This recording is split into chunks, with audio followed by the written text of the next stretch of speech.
할렐루야. 반갑습니다. 오늘 본문에서 예수님께서는 자신을 세상의 빛이라고 말씀하셨습니다. 그래서 예수님을 따르는 사람은 누구든지 어둠 속에 다니지 않고 생명의 빛 가운데 거하신다라고 하셨습니다. 오늘 본문인 요한복음 8장 12절입니다. 시작. 예수께서 또 말씀하여 이르시되 나는 세상의 빛이니 나를 따르는 자는 어둠에 다니지 아니하고 생명의 빛을 얻으리라. 예수님을 따르는 자는 누구든지 어둠에 다니지 않고 생명의 빛을 얻습니다. 왜냐하면 예수님이 생명의 빛이시기 때문입니다. 성경은 하나님을 떠난 이 세상을 어둠이라고 규정하고 있습니다. 이사야 60장 2절입니다. 시작. 보라, 어둠이 땅을 덮을 것이며 캄캄함이 만민을 가리려니와. 어둠이 땅을 덮고 있고 캄캄함이 만민을 가리고 있다라고 말씀하고 있습니다. 이러한 어둠 가운데, 이러한 캄캄한 가운데 예수님께서는 세상의 빛으로 이 땅에 오셨습니다. 그래서 어둠 가운데 있는 만민들을 빛 가운데 살게 하십니다. 이것이 바로 구원이고 영생입니다. 이사야서 9장 2절과 에베소 5장 8절을 같이 읽습니다. 시작. 흑암에 행하던 백성이 큰 빛을 보고 사망의 거리질 땅에 거주하던 자에게 빛이 비치도다. 너희가 전에는 어둠이더니 이제는 주 안에서 빛이라. 빛의 자녀들처럼 행하라. 흑암에서 어둠에서 빛으로 옮겨지는 것이 구원이요 영생입니다. 그러니 이 얼마나 좋은 일입니까? 어둠 가운데 있으면 얼마나 답답합니까? 그것도 일시적인 어둠이 아니라 지속적인 어둠 가운데 있는 답답함이란 말로 다 할 수 없습니다. 그러니 얼마나 빛을 소망하겠습니까? 얼마나 빛 대신 주님을 소망하겠습니까? 그런데 현실은 그렇지 않습니다. 빛을 거부합니다. 빛을 싫어합니다. 빛을 미워합니다. 왜 그럴까요? 어둠에 익숙해져 있기 때문입니다. 어두운 곳 악을 행하는 것에 익숙해져 있기 때문인 것입니다. 그래서 요한복음 3장 19절로 20절입니다. 시작. 그 정죄는 이것이니 곧 빛이 세상에 왔으되 사람들이 자기 행위가 악함으로 빛보다 어둠을 더 사랑한 것이라. 악을 행하는 자마다 빛을 미워하여 빛으로 오지 않으니 이는 그 행위가 드러날까 하며. 어둠 속에 있는 자신의 모습이 드러나는 것을 싫어하는 것입니다. 어두운 곳 악을 행하는 자신의 모습이 만천하에 드러나는 것을 좋아할 사람은 없지요. 그러나 사실은 언젠가는 다 드러날 날이 옵니다. 오늘 우리에게 죽음이 반드시 언젠가 있듯이 죽음 이후에는 심판 또한 반드시 있습니다. 히브리서 9장 27절입니다. 시작. 한 번 죽는 것은 사람에게 정해진 것이요 그 후에는 심판이 있으리니. 심판의 날이 있습니다. 그날에는 다 드러나요. 그 어떤 것도 숨길 수가 없습니다. 그래서 마태복음 10장 26절입니다. 시작. 감추인 것이 드러나지 않을 것이 없고 숨은 것이 알려지지 않을 것이 없느니라. 그 어떤 것도 다 드러난다고 말씀하고 있습니다. 이사야 55장 6절입니다. 시작. 너희는 여호와를 만날 만한 때에 찾으라. 가까이 계실 때 그를 부르라. 악인은 그의 길을, 불의한 자는 그의 생각을 버리고 여호와께로 돌아오라. 그리하면 그가 긍휼히 여기시리라. 우리 하나님께로 돌아오라. 그가 너그럽게 용서하시리라. 여호와를 만날 만할 때에 찾아야 되는 것입니다. 심판의 날에는 이미 늦습니다. 여호와를 만날 만한 때에 찾고 가까이 계실 때 그를 불러야 합니다. 악인과 불의한 자는 그 생각과 악을 다 버리고 주님께로 돌아와야 하는 것입니다. 한시라도 빨리 빛 대신 주님께로 나와야 하는 것입니다. 그럴 때 빛 가운데 거하는 삶이 되는 것입니다. 어둠 속에서는 작은 돌뿌리에도 걸려서 넘어집니다. 그러나 빛 가운데 거하게 되면 험준한 산도 경치가 되어져요. 조그마한 돌뿌리도 넘어지는 인생이 험준한 산도 그저 참 좋은 경치구나 하고 구경할 수 있는 인생이 될 수 있는 것은 바로 빛의 유무에 달려있는 것입니다. 성도 여러분, 왜 인생살이가 고단합니까? 왜 힘이 듭니까? 어두움에 있기 때문인 것입니다. 그래서 이런저런 것에 걸려서 쉽게 넘어지는 것입니다. 찬송가 445장 가사를 보면 태산을 넘어 험곡에 가도 빛 가운데로 걸어가면 주께서 항상 지키시기로 약속한 말씀 변치 않느네. 하늘의 영광 나의 마음속에 차고도 넘쳐 할렐루야를 힘차게 불러 영원히 주를 찬양하리. 태산을 넘고 험곡에 가도 빛 가운데 거하게 되면 마음속에 주님의 영광, 하늘의 영광이 차고 넘치는 것입니다. 그래서 할렐루야를 힘차게 부를 수 있는 인생이 되는 것입니다. 2절에 보면 캄캄한 밤에 다닐지라도 주께서 나의 길 되시고 나에게 밝은 빛이 되시니 길 잃어버릴 염려 없네. 이 세상이 아무리 캄캄한 어둠 가운데 있다 할지라도 빛 대신 주님이 우리 가운데 함께하고 계시고 빛 가운데 우리가 나가게 되면 길 잃어버릴 염려가 없는 것입니다. 우리 찬양 한번 445장 1절 2절만 태산을 넘어 험곡에 가도 빛 가운데로 걸어가면 우리 한번 힘차게 찬양을 하겠습니다. 태산을 넘어 험곡에 가도 빛 가운데로 걸어가며 주께서 항상 지키시기로 약속한 말씀 변치 않네. 하늘의 영광 나의 맘속에 차고도 넘쳐 할렐루야를 힘차게 불러 영원히 주를 찬양하리. 캄캄한 밤에 다닐지라도 주께서 나의 길 되시고 나에게 밝은 빛이 되시니 길 잃어버릴 염려 없네. 하늘의 영광 나의 맘속에 차고도 넘쳐 할렐루야를 힘차게 불러 영원히 주를 찬양하리. 아멘. 태산을 넘고 험곡에 가도 문제될 것이 없습니다. 빛만 있으면 내 마음속에 하늘의 영광이 차고 넘치는 것입니다. 그래서 힘차게 할렐루야 찬송할 수 있는 인생이 되는 것입니다. 아무리 평지를 만나도 빛이 없으면 헤매게 되지만 아무리 험산 줄령이라 할지라도 빛 가운데 거하게 되면 구경하게 되고 경치로 바라볼 수 있는 것입니다. 빛이 중요합니다. 환경이 아닙니다. 빛이 있느냐 없느냐 그것이 더욱 중요한 것입니다. 예수님은 이 캄캄한 이 어둠의 세상을 밝히는 세상의 빛이요 생명의 빛입니다. 죽음에서 살리는 생명의 빛입니다. 그래서 그 빛이 임하는 곳마다 살아나는 놀라운 역사가 일어납니다.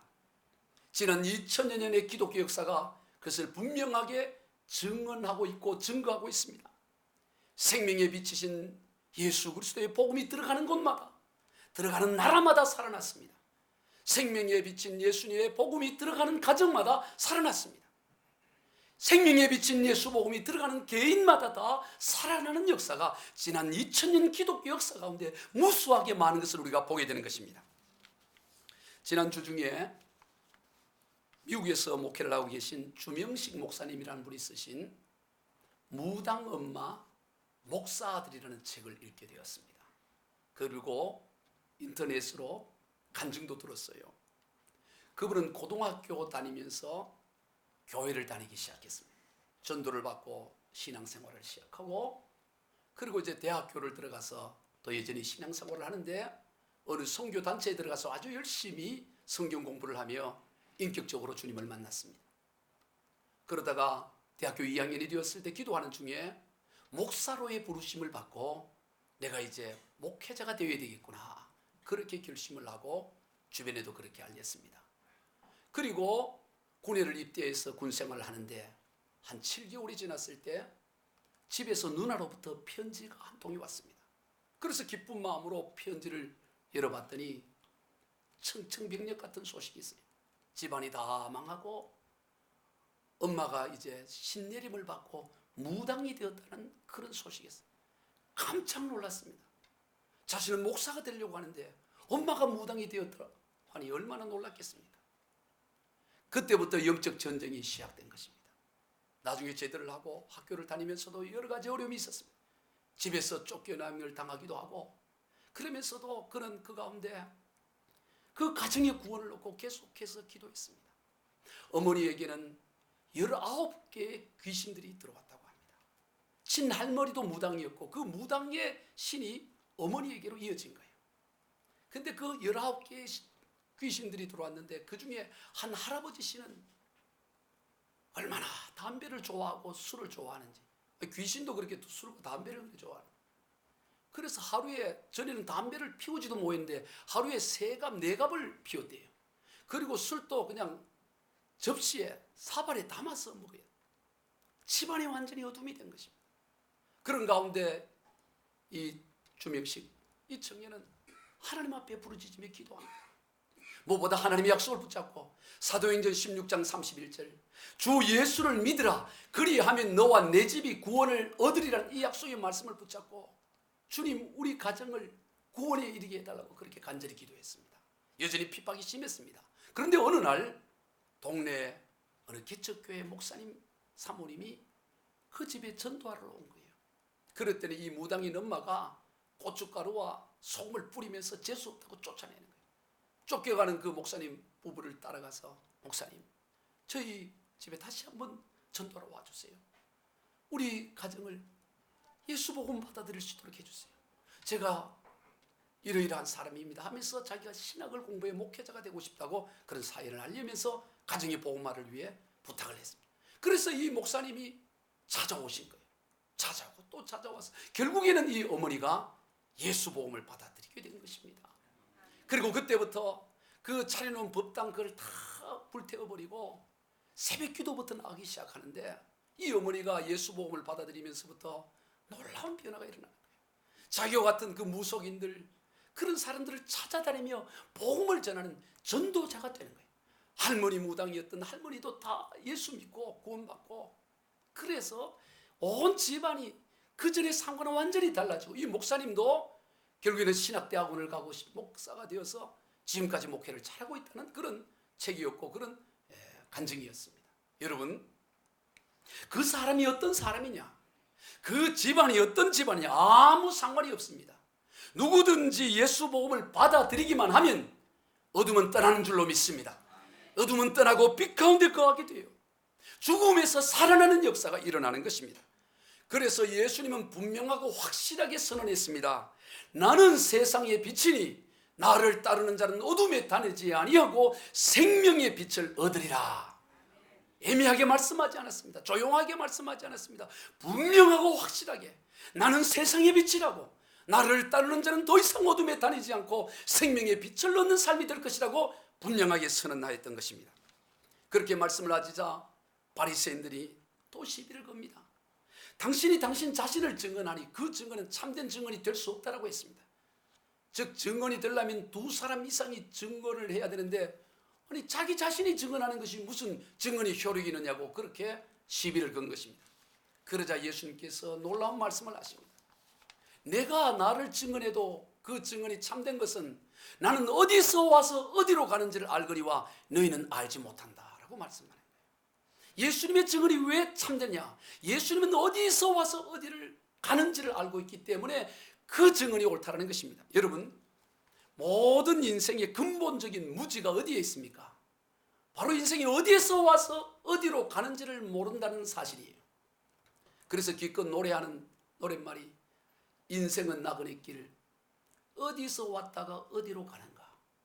구름이 흘러가듯 떠돌다 가는 길에 뭐랑 두지 말자? 정이랑 두지 말자, 미련이랑 두지 말자. 잘 몰라요 이 노래? 기껏 해야 분명히 어디서 오기는 왔는데 어디서 왔는지를 몰라요. 가기는 가는데 어디로 가는지 모릅니다. 그저 구름 같습니다. 그래서 하는 말이 정이랑 두지 말고 미련도 두지 말자, 그런 노래 나오고 있습니다. 여러분 인생이 그렇게 허무할까요? 어디서 와서 어디로 가는지 모르는 구름과 같이 그런 헛된 것이 우리의 인생일까요? 결코 그렇지 않습니다. 로마서 11장 36절입니다. 시작. 이는 만물이 주에게서 나오고 주로 말미암고 주에게로 돌아갑니다. 그에게 영광이 세세 있을지어다. 모든 인생은 하나님으로부터 시작되고 하나님으로 말미암아 하나님의 은혜로 살다가 결국에는 하나님 앞에 서게 되는 것입니다. 분명한 출발이 있고 과정이 있고 목적지와 방향이 있는 것입니다. 그런데 많은 이들이 이런 가장 기본적인 사실을 모르고 살아갑니다. 그래서 엉뚱한 소리를 해요. 세계적인 대학을 나오고 세계가 놀랄 논문을 발표하고 아주 유명한 그런 박사라 할지라도 이 사실을 모르면, 인생이 어디서 와서 어떻게 살다가 어디로 가는지를 모른다면 그런 무식한 사람이라고 성경은 말해요. 그런 어리석은 자라고 말하는 것입니다. 시편 14편 1절입니다. 시작. 어리석은 자는 그의 마음에 이르기를 하나님이 없다 하는도다. 하나님을 모르면 어리석은 자예요. 어디서 와서 어디를 가는지 모르기 때문에 그야말로 참으로 무식한 자입니다. 그러므로 어디서 와서 어디로 가는지를 모르는 사람들이 아무리 많이 모여서 증언할지라도 그 증언은 참될 수가 없는 것입니다. 예수님은 어디서 와서 어디로 가는지 아시는 분이기에 그분의 말씀은 참된 진리의 말씀이 되는 것입니다. 왜 예수님의 말씀이 진리입니까? 오직 예수님만이 인생이 어디에서 와서 어디로 가는지를 아시는 분이시기 때문인 것입니다. 인생의 서시작과 과정과 결말을 예수님은 아시는 분이시기 때문에 그분의 말씀은 진리가 되는 것입니다. 그리고 이어서 예수님께서 자신의 증언이 참된 이유에 대해서 오늘 본문 16절입니다. 시작. 만일 내가 판단하여도 내 판단이 참되니 이는 내가 혼자 있는 것이 아니요 나를 보내신 이가 나와 함께 계심이라. 예수님을 이 땅에 보내신 하나님 아버지께서 증언을 하고 계신다고 말씀하시는 것입니다. 그래서 두 사람 이상이 증언이 되어야 증언의 효력이 있다고 그 율법의 규정에 부합한다는 것입니다. 예수님과 또한 예수님을 보내신 하나님, 이 두 분의 증언이 있기 때문에 율법이 정한 것에 부합하다는 말씀이에요. 오늘 보면 17절과 18절입니다. 시작. 너희 율법에도 두 사람의 증인이 참되다 기록되었으니 내가 나를 위하여 증언하는 자가 되고 나를 보내신 아버지도 나를 위하여 증언하시니라. 너무나 명쾌한 말씀입니다. 그러자 사람들이 당신 아버지가 어디 있습니까? 라고 또 그렇게 물었습니다. 그때 예수님께서는 너희는 나도 모르고 나의 아버지도 모르고 있다. 나를 알게 되면 아버지를 알 터인데 나를 모르니 나의 아버지도 너희가 모르는 것이다 라고 말씀하셨습니다. 이것은 더더욱 놀라운 말씀입니다. 이와 비슷한 질문과 대답이 요한복음 14장에도 나옵니다. 거기에서는 예수님의 제자인 빌립이 예수님께 질문을 합니다. 예수님, 주님, 하나님 아버지를 우리에게 보여주십시오. 그러면 우리가 만족하겠습니다. 그렇게 질문을 하자 예수님께서 그 빌립에게 이렇게 말씀하십니다. 빌립아, 내가 너와 얼마나 오래 함께 했느냐? 그런데도 아직도 너는 나를 알지 못하느냐? 나를 본 자는 아버지를 보았거늘 어찌하여 아버지를 또 보여달라고 하느냐? 그렇게 말씀하셨습니다. 그리고 이어서 요한복음 14장 10절입니다. 시작. 내가 아버지 안에 거하고 아버지는 내 안에 계신 것을 내가 믿지 아니하느냐? 내가 너에게 이르는 말은 스스로 하는 것이 아니라 아버지께서 내 안에 계셔서 그의 일을 하시는 것이라. 예수님만에 하나님 아버지께서 계시고 하나님 아버지 안에 예수님이 계신다고 말씀하시는 거예요. 그래서 예수님과 하나님 아버지는 하나라고 말씀하신 것입니다. 즉 예수님은 하나님을 보여주시는 하나님의 형상이셨던 것입니다. 그래서 골로새서 1장 15절입니다. 시작. 그는 보이지 아니하는 하나님의 형상이시요. 예수님은 보이지 아니하는 하나님을 보여주시는 하나님의 형상이셨습니다. 예수님의 모든 공생의 사역은 여기에 초점이 맞추어져 있습니다. 따라서 오늘 저와 여러분의 삶도 마찬가지입니다. 예수님은 생명의 빛이시고 오늘 저와 여러분은 생명의 빛이신 예수님을 나타내 보이는 빛의 자녀들인 바로 그리스도인인 것입니다. 그래서 에베소 5장 8절과 마태복음 5장 14절에서 이렇게 말씀합니다. 시작. 너희가 전에는 어둠이더니 이제는 주 안에서 빛이라. 빛의 자녀들처럼 행하라. 마태복음 5장 14절. 너희는 세상의 빛이라. 아멘. 전에는 어둠이었지만 이제는 예수 그리스도의 생명의 빛을 받아서 우리도 이제 빛의 자녀가 되었고 이제 우리는 세상의 빛이라고 주님은 그렇게 말씀하고 있습니다. 우리는 세상의 빛이요 빛의 자녀들입니다. 그러니 이제 어떻게 살아야 할까요? 간단합니다. 빛을 비추며 살아가면 됩니다. 빛을 비추며 산다는 것이 어떻게 사는 걸까요? 찬송가 502장 가사대로 살면 됩니다. 1절에 보면 빛의 사자들이여 어서 가서 어둠을 물리치고 주의 진리 모르는 백성에게 복음의 빛 비춰라. 빛의 사자들이여 복음의 빛 비춰라. 죄로 어둠 밤 밝게 비춰라. 빛의 사자들이여. 빛의 사자, 빛의 자녀. 빛의 사람은 어둠 가운데 찾아가는 것입니다. 어둠 가운데 찾아가서 진리를 모르는 백성에게 복음의 빛을 비추어서 그리고 그 빛 가운데 살도록 하는 것이 빛으로서의 사명인 것입니다. 4절에 보면 동서남북 어디나 땅끝까지 주님만 의지하고 눈 어두워 못 보는 백성에게 복음의 빛 비추어라.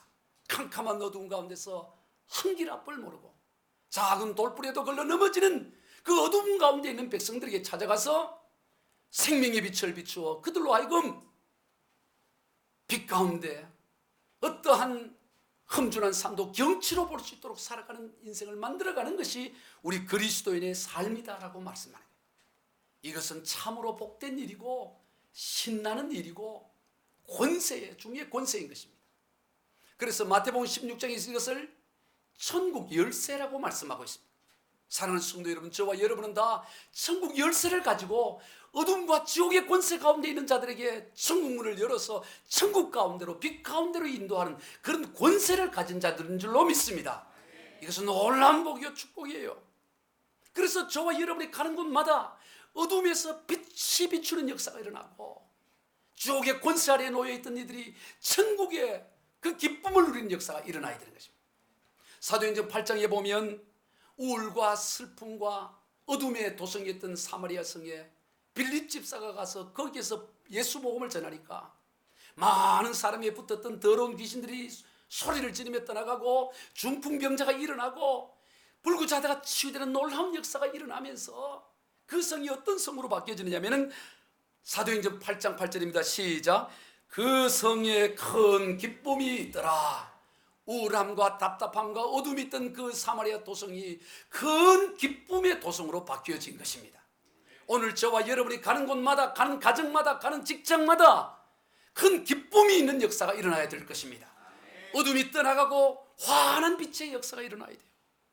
빛의 자녀인 그리스도인인데도 오늘 우리의 삶 가운데 그런 것이 일어나지 않고 있다면 자신을 깊이 돌아봐야 합니다. 내가 혹 가짜 그리스도인은 아닌가? 설령 가짜는 아닐지라도 고장난 그리스도는 아닌가 돌아봐야 되는 것입니다. 여러분, 가짜도 문제지만 고장난 것은 더 문제입니다. 여러분, 이 시간에 빛이 고장이 나서 계속 전등이 깜빡깜빡거린다 그러면 어떻게 되겠어요? 굉장히 피로하게 되고 힘들게 되는 것이죠.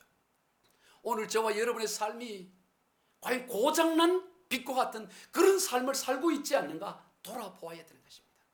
그리고 우리가 참된 명품 그리스도인으로서 참 빛을 드러내는 자로서 어두운 가운데 한 치 앞을 보지 못하고 방황하는 인생들을 빛 가운데로 이끌어내어 찬송하며 찬양하며 할렐루야 하나님의 영광을 노래할 수 있는 인생으로 바꾸어가는 그런 복된 인생이 다 되시길 우리 주 예수 그리스도 이름으로 축원드립니다.